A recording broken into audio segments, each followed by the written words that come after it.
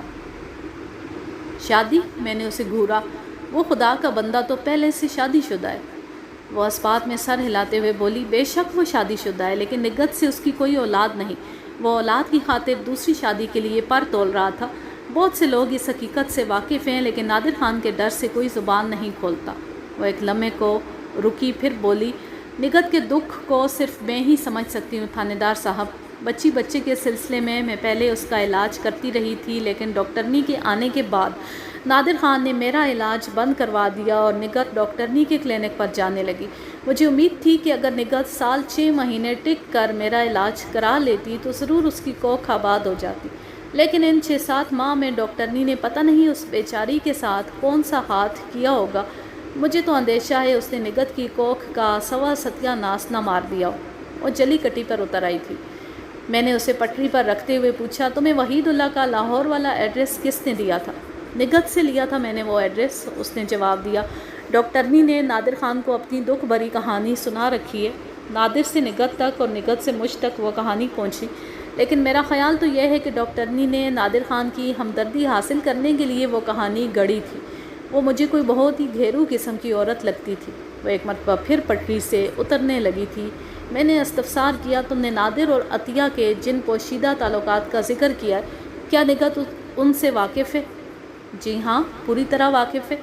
اس نے بڑی شدت سے اس بات میں سر ہلایا اور بولی، تھانے دار جی، نگہت بہت ہی دکھی اور پریشان حال عورت ہے۔ میں اس کی تکلیف کو محسوس کر سکتی ہوں۔ جس عورت کا شوہر چن رہا ہو، آپ اس کے دل کی کیفیت کا اندازہ لگائیں۔ تم نے وحید اللہ والے خط میں نگہت کو ایک جلالی عورت گردانا ہے اور کہا ہے وہ غصے میں آ کر کچھ بھی کر سکتی ہے۔ وہ ہاتھ نچاتے ہوئے بولی، تو میں نے کون سا غلط کہا ہے؟ وہ بیچاری تو نادر خان کی وجہ سے مجبور ہے، ورنہ اس کا بس چلے تو وہ کچھ بھی کر سکتی ہے۔ اللہ نے اسے 4 مردوں سے زیادہ طاقت دی ہے۔ میں نے بدستور اس کی آنکھوں میں جھانکتے ہوئے سوال کیا، کیا نگہت جوش میں آ کر ڈاکٹر عطیہ کو قتل بھی کر سکتی ہے؟ کیوں نہیں جی، وہ بے ساختہ بولی۔ پھر کچھ گڑبڑا سی گئی، جیسے اپنی غلطی کا احساس ہو گیا، اور بات بدلتے ہوئے بولی، میرا مطلب ہے جی، سر پر آن پڑے تو انسان کچھ بھی کر سکتا ہے۔ وہ کیا کہتے ہیں، مرتا کیا نہ کرتا۔ میں نے کہا، تمہارا جو بھی مطلب ہے وہ تو میں بعد میں دیکھ لوں گا، فی الحال میں نادر خان کے گھر کی طرف جا رہا ہوں۔ میں نے حنیفہ کو حوالدار محمد بوٹا کے حوالے کیا اور ایس آئی اعظم خان کو ساتھ لے کر نادر خان کے گھر پہنچ گیا۔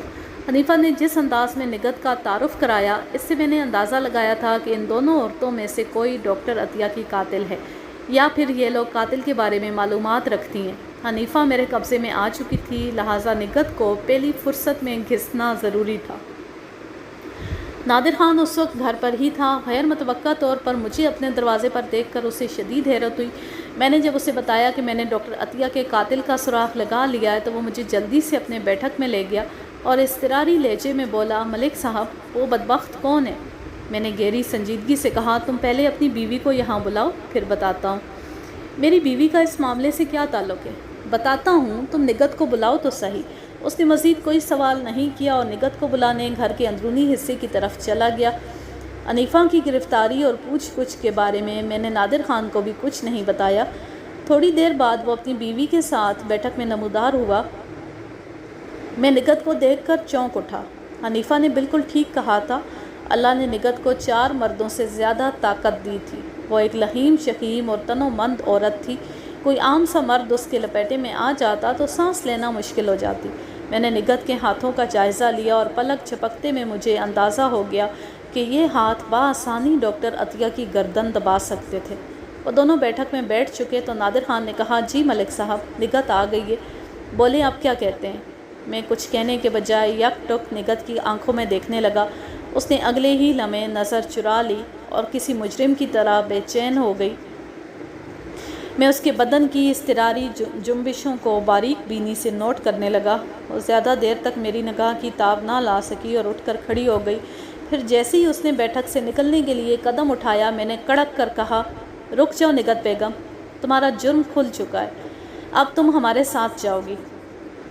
ملک جی، یہ آپ کیا کہہ رہے ہیں؟ نادر خان ہکا بکا مجھے دیکھنے لگا۔ میں نے نادر خان کو نظر انداز کیا اور ایس آئی کو حکم دیا، اعظم خان، نگہت کو گرفتار کر لو۔ آپ میری بات تو سنیں ملک جی۔ نادر خان بھی اٹھ کر کھڑا ہو گیا۔ نگہت کو آپ کس جرم میں گرفتار کر رہے ہیں؟ میں نے نہایت ہی سنجیدگی سے کہا، جب میں آپ کے گھر آیا تو میرے ذہن میں ایک شک تھا، لیکن آپ کی بیوی کی حرکات و سکنات نے میرے شک کو یقین میں بدل دیا ہے۔ ڈاکٹر عطیہ کو آپ کی بیوی نگہت نے قتل کیا ہے خان صاحب۔ یہ آپ کیا کہہ رہے ہیں؟ وہ اچھل پڑا۔ کوئی ثبوت بھی ہے آپ کے پاس؟ ثبوت ادھر تھانے کے حوالات میں موجود ہے، میں نے نگہت کی آنکھوں میں جھانکتے ہوئے کہا۔ اس دوران میں ایس آئی اسے آہنی زیور پہنا چکا تھا۔ میں نے دائی حنیفہ کو گرفتار کر لیا ہے اور اس نے نہ صرف وحید اللہ کو خط لکھنے کا اقرار کیا ہے، بلکہ آپ کی بیوی کے بارے میں بھی بہت سے انکشافات کیے ہیں، اور نگہت نے ان انکشافات کی تصدیق کر دی ہے۔ نگہت اچانک ہی تھکی تھکی اور پسمردہ دکھائی دینے لگی۔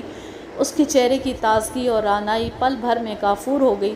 یہ اس کی مجرم ہونے کا ایک مسلم ثبوت تھا، گویا میں نے بالکل ٹھیک جگہ ہاتھ ڈالا تھا۔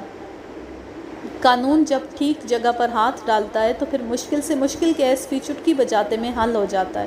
مجھے نگہت پر زیادہ محنت نہیں کرنا پڑی اور تھوڑی سی کڑی پوچھ گچھ کے بعد اس نے ڈاکٹر عطیہ کے قتل کا اعتراف کر لیا۔ اپنا طویل بیان ریکارڈ کراتے وقت اس نے اس قتل کی تحریک کا سہرا دائی حنیفہ کے سر پر باندھ دیا، جو رفتہ رفتہ نگہت کے کانوں میں ڈاکٹر عطیہ اور نادر خان کے خلاف زہر ٹپکاتی رہی۔ نگہت کی تمام تر معلومات کا ذریعہ دائی حنیفہ ہی تھی۔ نگہت کو اس کے سوا اپنے مسئلے کا کوئی حل نظر نہ آیا کہ وہ ڈاکٹر عطیہ کو اپنے راستے سے صاف کر دے۔ پھر جب نادر خان لالا موسیٰ گیا تو اس نے اپنے منصوبے پر عمل کر ڈالا۔ نگہت کے مطابق ڈاکٹر عطیہ نہ صرف اس کا شوہر چھین رہی تھی بلکہ علاج معالجے کی آڑ میں وہ اسے مستقل بھانج بنانے کی کوشش بھی کر رہی تھی، اور یہ تمام زہریلی باتیں دائی حنیفہ نے اس کی سوچ میں انڈیلی تھی۔ ایک فتنہ پرور اور سازشی مکار عورت کی مکاری نے کتنا بڑا فساد کھڑا کیا، یہ کوئی ڈھکی چھپی بات نہیں۔ ایسی دیا سلائی عورتوں کے شر سے اللہ ہر گھر کو محفوظ رکھے، آمین۔ اب میں لیتی ہوں آپ سے اجازت، جانے خوش رہیں، شاد و آباد رہیں، ہنستے مسکراتے رہیں۔ اللہ حافظ، اللہ نگہبان۔